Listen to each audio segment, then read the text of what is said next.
My name is Richard McDermott, and it is my honor and privilege to be the presiding judge here in King County Superior Court. On behalf of my colleagues on the King County Superior Court bench, I welcome you to this very important celebration, the induction ceremony of Judith Ramseyer to the King County Superior Court. I'd like to begin by introducing the judges who are sitting in front of you. I always tax myself to see if I can remember everybody's name. But I'll start at the very back on the left. Judge Teresa Doyle, Judge Joan Dubuque, Judge Deborah Fleck, Judge Kim Prochnow, Judge Laura Inveen, Judge Barbara Lindy, Judge Greg Canova, Court Commissioner Carlos Velategui, Court Commissioner Nancy Bradburn Johnson, Judge Jeff Ramsdale, Judge Catherine Schaefer, Judge Hollis Hill. Second row, Judge Mary Roberts, Judge Barbara Mack, Judge Bill Bowman, Judge Mary Yu, Judge Susan Craighead, Judge Jay White, Judge Monica Benton, Judge Gina Cahan, Judge Jean Ritchell. Thank you. I was doing so well there too. Judge John Ehrlich, Judge Ron Kessler, he's got that fancy brace on. Court Commissioner Jackie Jeske and Court Commissioner Julia Garrett.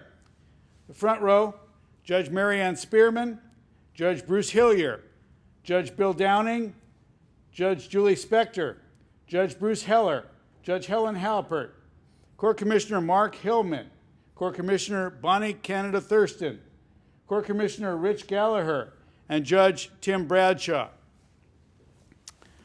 From our friends in the Federal District Court, and I want to make sure that I get everybody right, so I've got to get my list, although I don't think I probably need it. Chief Judge Marcia Peckman, U.S. District Court Judge Robert Lasnik, U.S. District Court Judge is Robert Bryan. There you go. You said you were going to lurk. He sent me a card. He was going to lurk back there. All right. And lurking, I think, in the back is Senior United States District Court Judge Carolyn Dimmick. Judge Dimmick, are you here? There she is. And Chief Magistrate Judge Mary Alice Thyler. And U.S. Magistrate Judge Brian Tashida. Brian. From Washington Court of Appeals Division I, Judge Ron Cox. Also in the audience is former Washington State Supreme Court Justice Bobby Bridge. Bobby? Here she is. And thank you, Bobby. And Ken Schubert, who will be sworn in as one of our new judges in January. Ken? Mr. Tom Rasmussen from the Seattle City Council. Tom, thank you for joining us. Mr. Fred Jarrett, our Deputy County Executive of King County. Fred. Former Superior Court Judge Robert Alsdorf. Bob.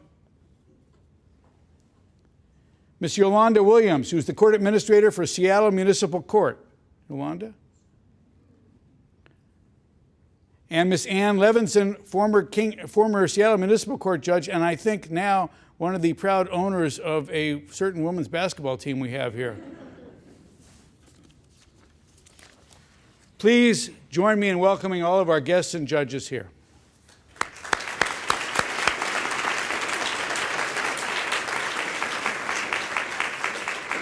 Now, you probably noticed that I forgot about two people. Well, I'd like to introduce in the front row, you here? Good. Good. I was afraid you weren't. First of all, Chief Justice Barbara Madsen from our state Supreme Court. Justice Madsen was sitting in an accident and frantically telephoned me a couple of times. Thank you for being here. And obviously, Justice Stephen Gonzalez from our state Supreme Court, and Justice Sandra Day O'Connor, who we'll get a chance to introduce in a little bit. Welcome to all of you, and thank you for being here. The purpose of today's ceremony is to swear in our newest King County Superior Court judge, Judith Ramseyer. Judy, you are about to join a very distinguished court with a very distinguished history, a history of excellence, a history of dedication. We have 53 full-time Superior Court judges. We have 11 full-time Superior Court commissioners. We operate 3 different courthouses. There are over 60,000 cases a year that are filed in King County Superior Court. We are the 14th largest trial court in the country. I believe we'll be able to keep you busy. The voters of King County had the good judgment to vote for you overwhelmingly in the August 7th election. It is my pleasure to ask you to come forward to be sworn in by a very special person, former U.S. Supreme Court Justice Sandra Day O'Connor.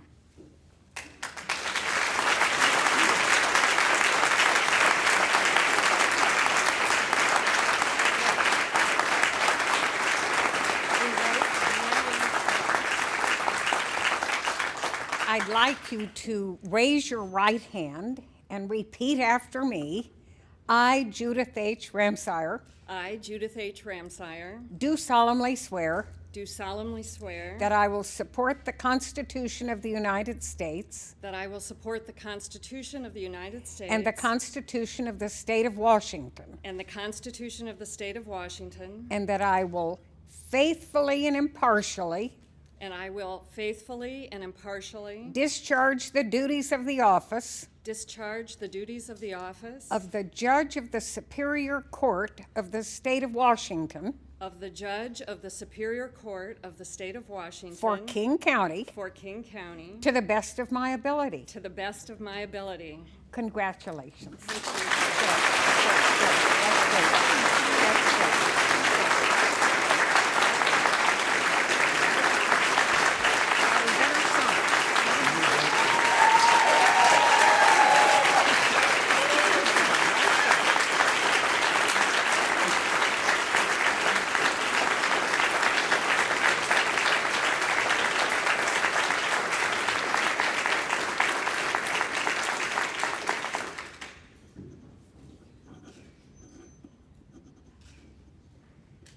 Well, it's all signed, sealed, and delivered. Now, who gets it? I do.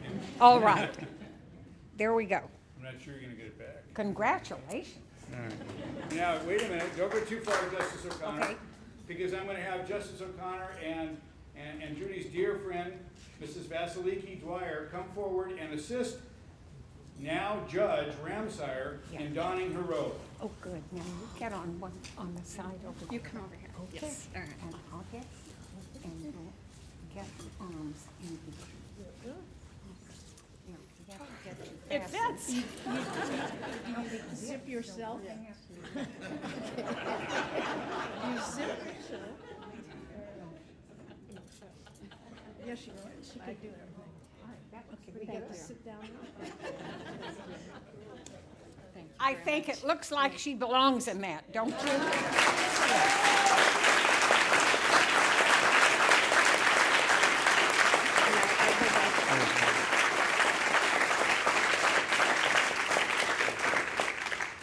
And now, Judy, I'm going to ask you to join your colleagues on the King County Superior Court bench. We have a seat saved for you with the very last row.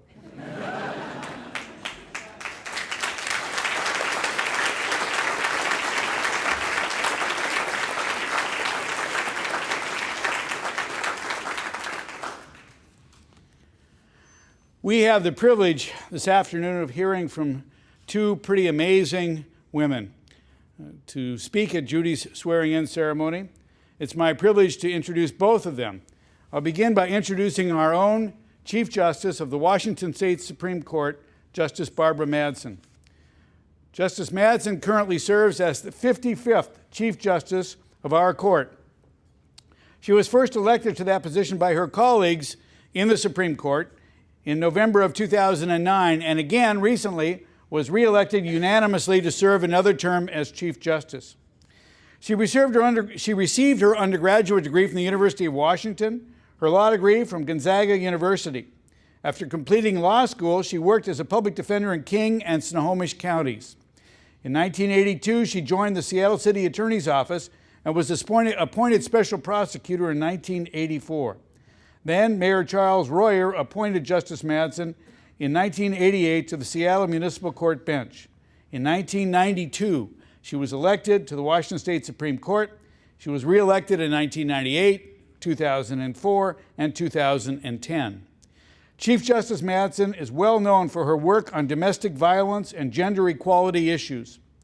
In 2004, Justice Madsen co-chaired the Crystal Brame Committee, which secured legislation requiring all police agencies to adopt investigation protocol for police-perpetrated domestic violence. Since 2005, she has led efforts to establish the Initiative for Diversity, a program encouraging legal employers to commit and implement individual organizational plans to increase diversity. In 2011, she received the Social Justice Award from the Lauren Miller Bar Association for her unwavering dedication to the pursuit of justice and equality in Washington State. Chief Justice Madsen has chaired the Washington State Gender and Justice Commission since 1998. In 2010, she was named the Seattle University School of Law Woman of the Year. She also co-chairs the BJA, which is the Board for Judicial Administration, the policy-making board for the state of Washington judiciary. She has been one of the staunchest and strongest supporters of the Minority and Justice Commission for many years. As Chief Justice, she is committed to continuing the Supreme Court's longstanding support for access to justice. She is a tireless advocate for the needs of the judiciary throughout the entire state of Washington. She is hands-on, she is energetic, but she always seems to have a smile on her face. It is my sincere honor to introduce to you Justice Barbara Madsen.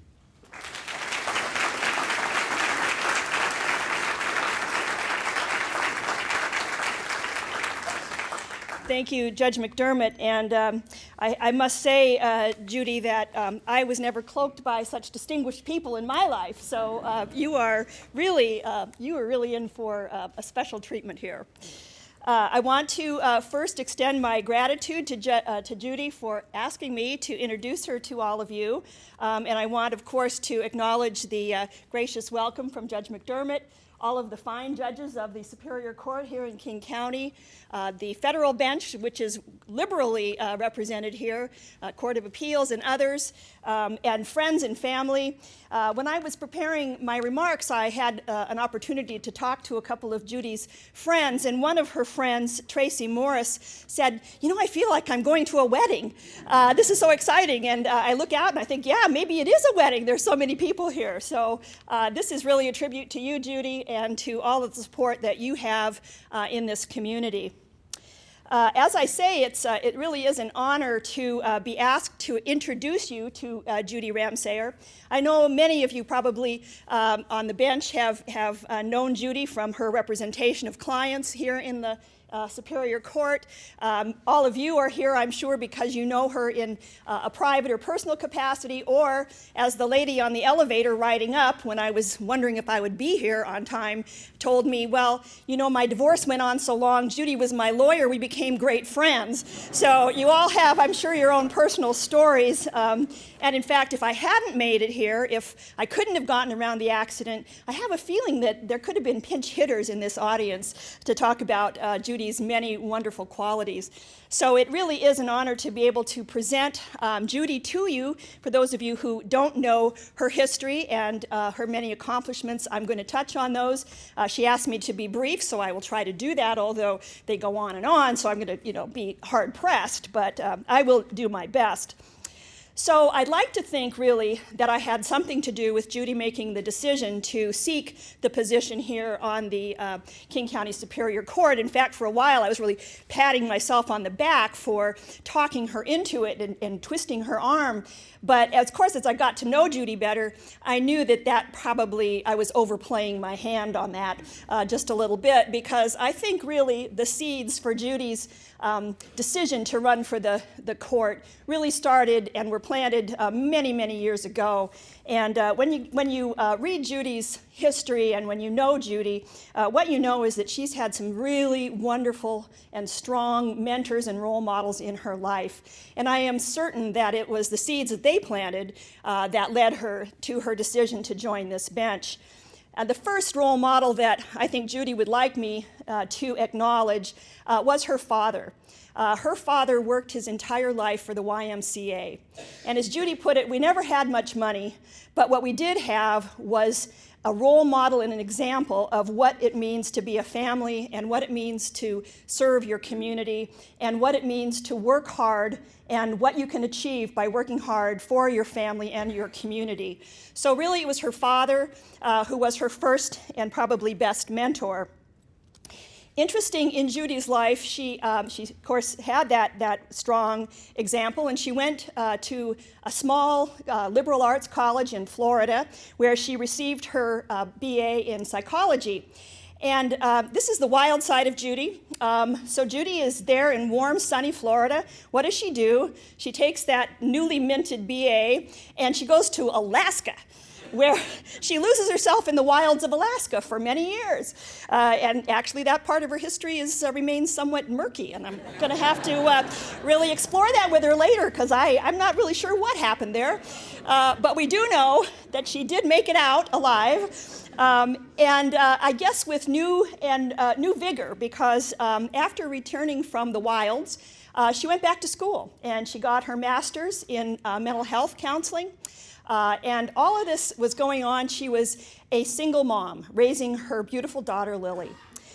So she went from the wilds to the civilized area around Olympia. Well, at least, when the politicians aren't in town, it's quite civilized.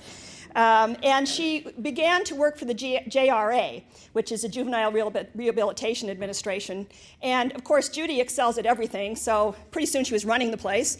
But she was really satisfied, I think, up to that point, with her role as a counselor to juveniles. That was her passion, to try to help children and teens who had encountered trouble along the way in their lives, try to help them to be able to make a more successful life for themselves.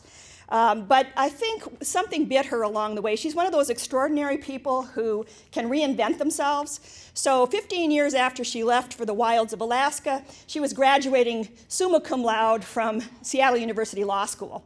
So somewhere along the line, the justice bug got her, and she started her second career. Along the same lines here is her second role model. And so this is the other person, I think, that really planted seeds with Judy. And that was, of course, Judge William Dwyer.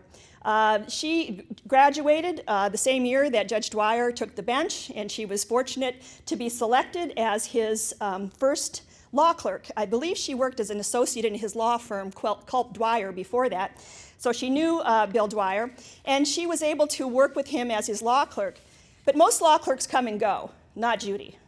Judy stayed for 7 years, where I think Judge Dwyer's enormous influence on Judy really taught her the importance of analytical rigor, attention to detail, and a commitment to excellence. And what she learned at Judge Dwyer's elbow, I think, has served her very well as she's gone through her legal career. From her time with Judge Dwyer, she jumped into the shark-infested waters and became an attorney at McDonald Hogan Bayless, Heller Ehrman, K&L Gates, and finally the Phillips Law Group. So she had plenty of great experience in the big leagues, if you will. But I also think that experience really defined another part of who Judy is, and that is her understanding of how tough it is for women and people of color in the legal profession and in the justice system more generally. And that's where I come in. That's where I had the chance to meet Judy. It was in 2001 when Judy was chairing the task force on the glass ceiling. And I was the chair of the Gender and Justice Commission. She came to the commission. She asked for help with the task force. They wanted to do a study of the position that women have in the legal profession, particularly as it appears in the large law firms.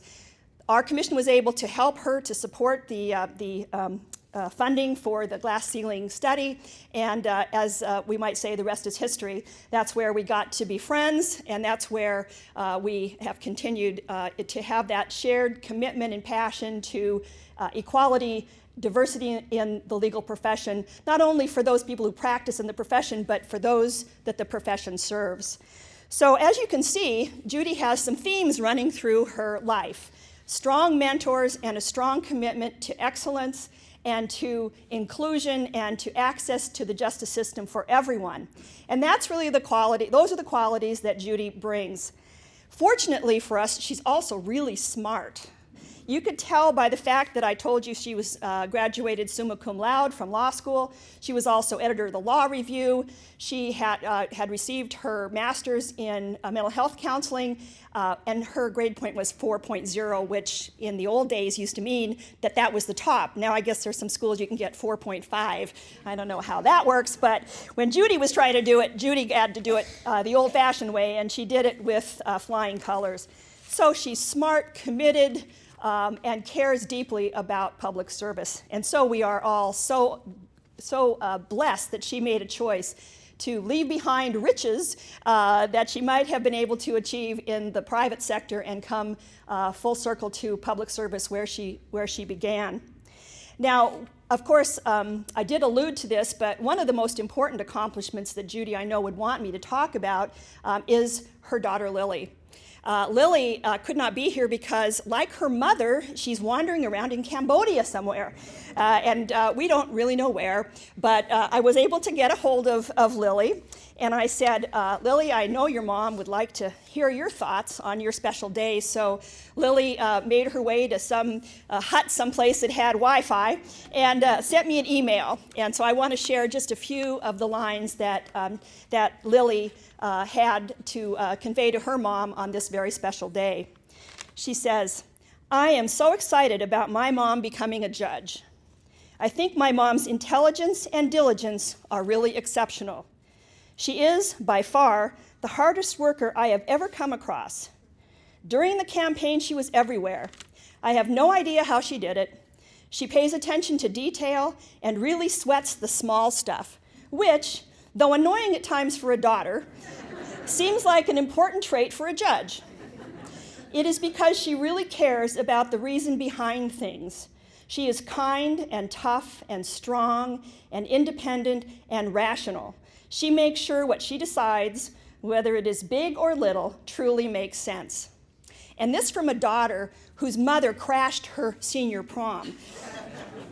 A story I'll tell you later. Judy Ramseyer, to sum it up, is really an extraordinary woman. She has had an extraordinary life. She has worked hard to be where she is, and I know because of what she's experienced to get here that she won't forget that as she administers justice to the people who come before her who also have a hard time and need that compassion and understanding and that intellect that Judy will bring to each and every case that she decides. So Judy, on behalf of the justice system in Washington, we welcome you and we are glad you are here.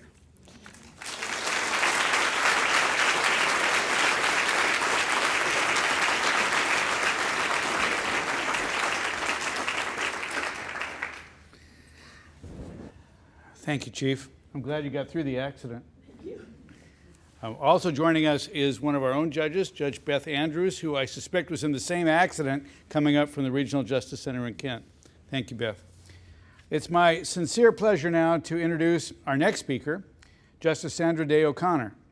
Little did I ever think that I would be standing up here introducing a United States Supreme Court justice under any set of circumstances. So Judy, thank you. Justice O'Connor was born in El Paso, Texas. She spent part of her childhood on her family's Arizona ranch. She graduated from Stanford University with a degree in economics and stayed there to attend and graduate from Stanford University Law School. She worked as an assistant attorney general in Arizona in the 1960s, and in 1974, she became one of us, a Superior Court judge in Maricopa County, Arizona. As a trial judge, she developed a solid reputation for being firm but just. In 1979, then Judge O'Connor was selected to the Arizona Court of Appeals. And as we all know, in 1981, President Ronald Reagan had the good sense to appoint her to be the first woman to sit on the United States Supreme Court. On September 21st, 1981, she was confirmed by the United States Senate with a vote of 99-0. When would that ever happen again? Senator Max Baucus of Montana was the only senator who was absent from the vote, and he sent Justice O'Connor a copy of the book, A River Runs Through It, as an apology. For the next 24 years, Sandra Day O'Connor was a pioneering force in the United States Supreme Court and will always be remembered as acting as a sturdy guiding hand in the court's decisions during those years. During her time on the bench, Justice O'Connor became known for her core belief in civility, compromise, and the sensible center. As a moderate justice on an ideologically divided court, she cast the swing vote in countless 5-4 decisions. Before her retirement in 2006, Time magazine wrote that Justice O'Connor would be remembered as perhaps the most powerful Supreme Court justice in recent history. You know, I looked up a number of her awards, and there are far too many to enumerate, but I wanted to point out two to you. First, on August 12, 2009, Justice O'Connor was awarded the United States Presidential Medal of Freedom by President Obama. And, as I confirmed with her a little while ago, in 2002, she was inducted into the National Cowgirl Hall of Fame. In his book on the Supreme Court, CNN legal analyst Jeffrey Toobin contends that Justice O'Connor had become the most important woman in American history.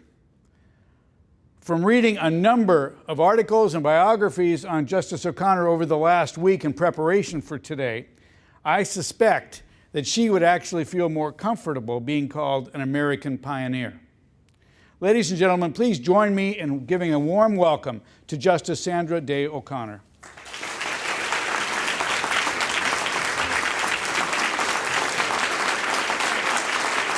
Thank you very much. Thank you. Thank you. Oh, thank you. No, come on. Enough. Oh, thank you. I really am happy to be here and to administer an oath of office to a new Superior Court judge. I remember so well how I felt when I became, in Arizona, a Superior Court judge. And it's just a remarkable event, actually, to go from civilian life to being a judge. And I remember well my feelings on that occasion. To be a judge means that the public in your state is trusting you to make enormously important decisions that at times are the difference between life and death for people. And they're trusting you as the judge to make those decisions. And that's kind of an overwhelming thought, actually. And I know that everyone sitting here today in a black robe has had those feelings on being sworn in. And it is terribly important to our system in the United States to have conscientious, well-educated, well-prepared, honest judges. I mean, that really matters to us as much as anything. And no trial court judge is going to get wealthy. I mean, you're going to work hard. I remember working so hard as a trial court judge in Maricopa County, Arizona. There were actually times when I had 3 juries out at once. I'd try a case, send it to the jury, and they'd be working on it, and I'd start another trial, finish it before that jury had come back with a verdict. I'd send the second jury out, and on several occasions, I had a third jury out as well. I mean, we never stopped working, in effect. And the decisions made by those jurors are important. They're a matter of existence or not for many of the people affected by those verdicts, and it matters. So it's great when we find someone who is well-trained, well-meaning, intelligent, able to carry on those duties, and enthusiastic about doing it. And that's what you have with this bench here today, and now with the addition of Judge Ramsire. So it's really special.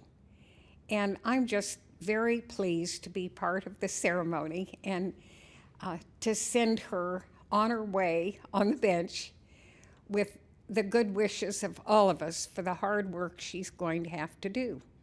And she will have a great deal of hard work ahead of her.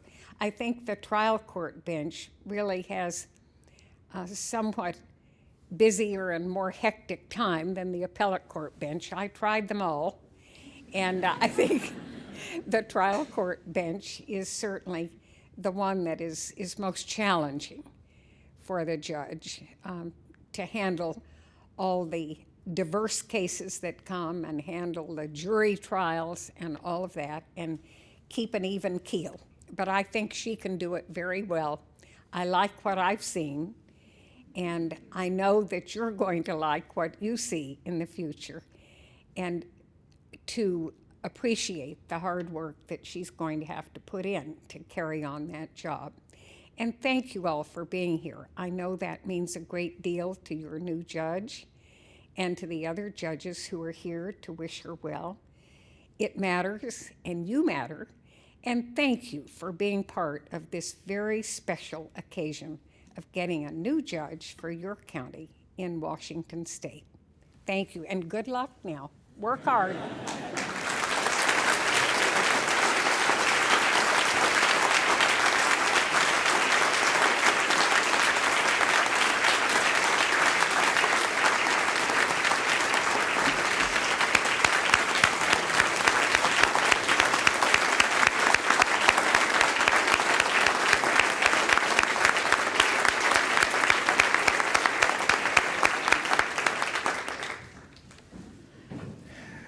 Thank you, Justice O'Connor. It is an honor to all of us for you to be here today.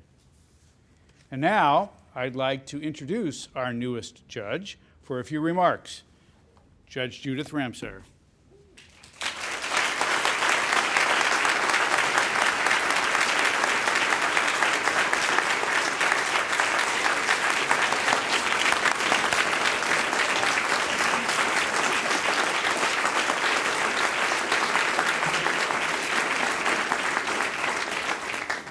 Oh my goodness. As you can imagine, my heart is just bursting. I can't believe this. It's so amazing to have you all here, all of you. I suspect I'm not the headliner, but I'm perfectly fine with that. That's all right with me. It is such an extraordinary thrill to have Justice O'Connor here. As you've heard the introduction by Judge McDermott, we all know you're a trailblazer, an icon in the law. You've inspired so many of us. You've literally shaped the course of U.S. history. I'm just honored beyond words to have your generosity and kindness to participate in this proceeding. It's just amazing to me. I want to extend a very warm welcome to, obviously, Justice O'Connor, but everyone. This is really remarkable. My family, my sweet mother is here, my many friends, my valued colleagues, old and new. It's just overwhelming. I truly am just bursting with joy. Chief Justice Madsen, I'm not sure where you got all that information. It was very heartwarming, certainly, to hear the comments from my daughter. Thank you very much for the lovely introduction.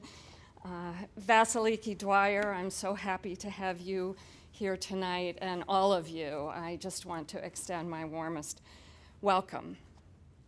There is someone who is not here tonight who should be, and that is Judge-elect Scott Johnson. And right now, across town, people are celebrating his life and mourning his tragic death. And I know that our hearts are with them. He will be very sorely missed on the Superior Court bench, and if we could just take a couple of moments and keep him and his family in our hearts, that's where I'd like to begin.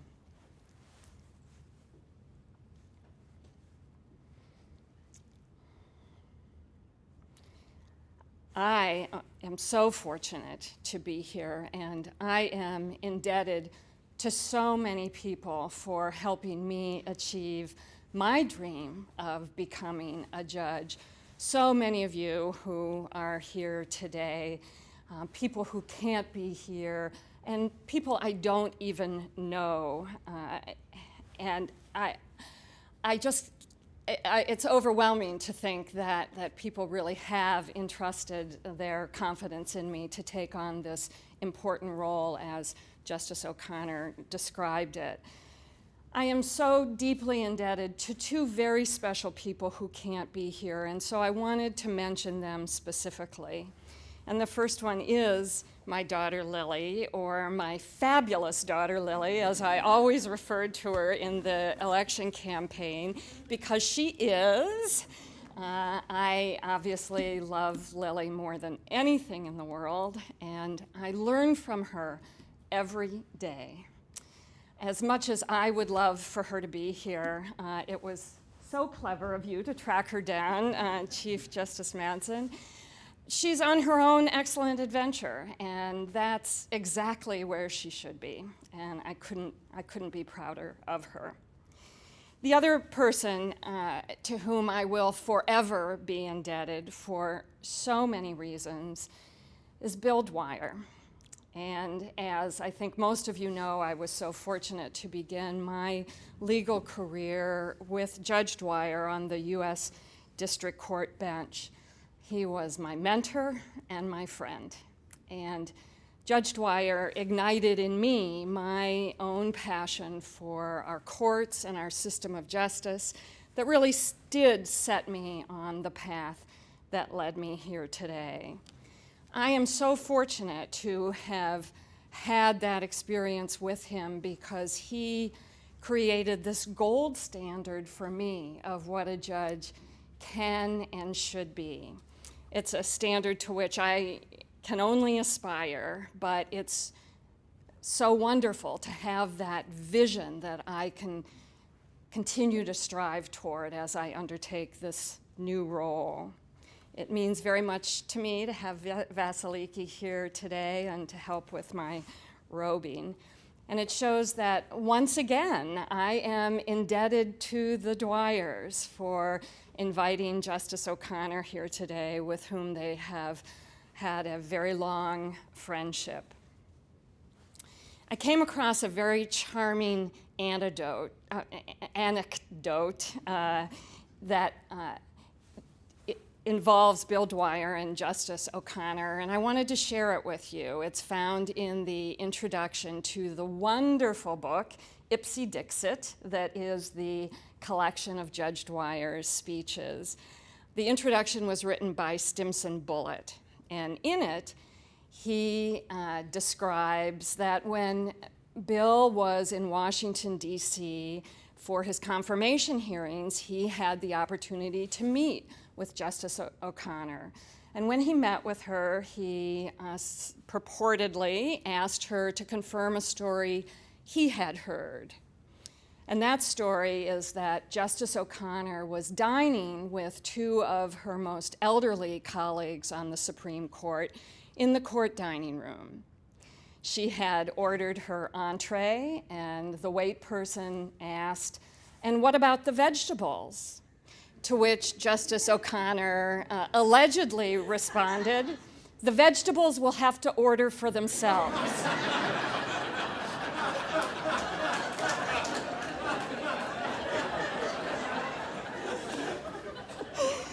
And in response to Bill's question whether it was true or not, Mr. Bullitt states that Justice O'Connor simply smiled. So I repeat that story here both because I think it's absolutely charming and because I think it gives us a little insight into how well matched The O'Connors and the Dwyers have been, over the years, not just in intellect and love of the law, but in tact and wit, also very important qualities in my book. I know I have many challenges ahead of me. I have much to learn.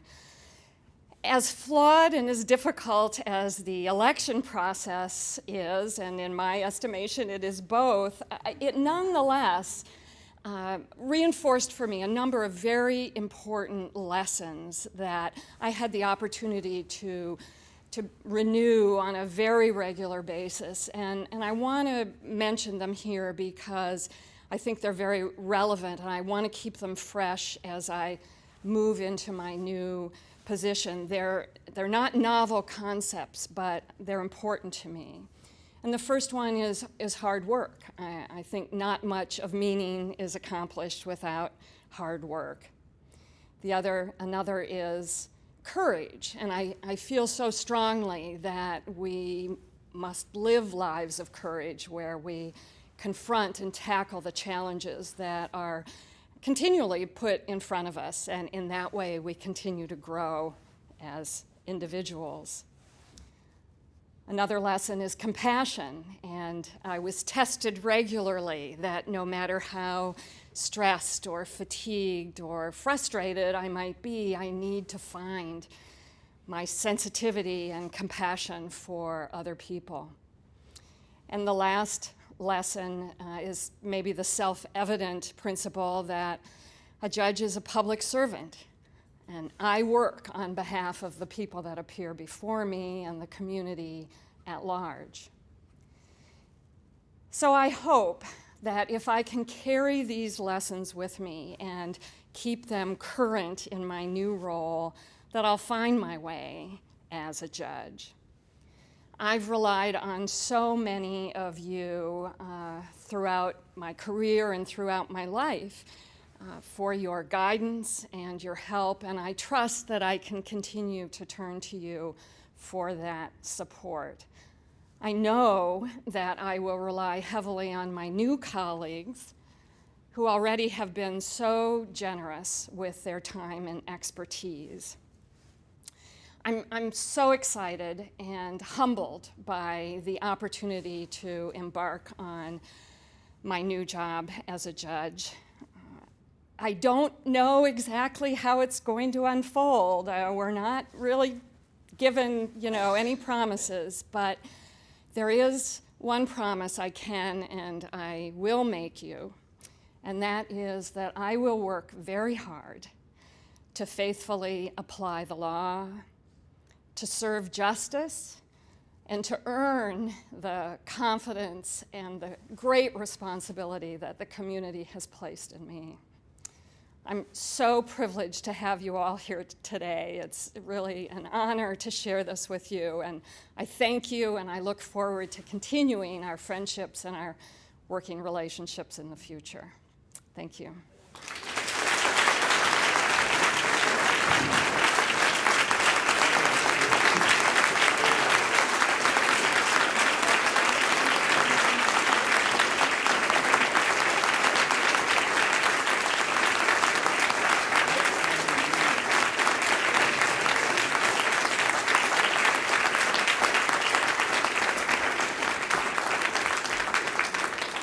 Please be seated for just a couple more minutes. In closing, I'd just like to make a couple of comments. We are very fortunate, those of us who are here with our black robes on, fortunate to be judges. We're very blessed. Every day that I get up in the morning, I look in the mirror and I say, my God, am I really getting a chance to do this job that I've always wanted to do?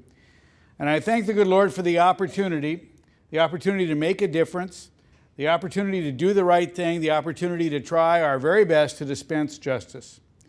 It's my hope, Judy, that you, every single day that you're a judge, feel the same way. And I suspect, from hearing the comments that you've made today, that you will. I received an email about 2 hours ago from Narda Pierce. Those of you who know Narda know that she is the counsel to our governor, Chris Gregoire, and that she has assisted us over the years in selecting a number of wonderful judges, some of whom are sitting behind me right now. And Narda wasn't able to be here today. She wanted to come, but she sent me this email, and I thought I would share it with you because, although not quite as elegant or as eloquent as Lily's email, it still says something very nice. And that is, Judy, when you participated in our process, I came to know your qualifications, and I was confident you had all the qualities that would make a fine judge. The question I ask myself at the end of any judicial interview is this: if I had a friend or a family member who was before a judge who would make a life-changing decision for that loved one, would I be pleased this person was the judge? The answer, after meeting you, was an unqualified yes. You will be an outstanding judge.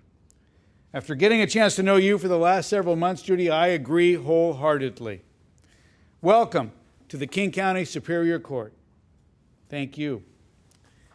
And now, ladies and gentlemen, in conclusion, I'd simply like to thank our two incredibly distinguished speakers, our own Chief Justice, Justice Barbara Madsen, and Justice Sandra Day O'Connor.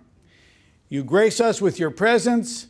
It's been an honor to have you both here together at the same time, here in this room. Oh my gosh. Who would have thunk? Ladies and gentlemen, thank you for being here. I think that we have a wonderful judge that we're just welcoming into our family, and I'm looking forward to working with her for the next many years, hopefully. Welcome to all of you again, and thank you for being here. Please rise.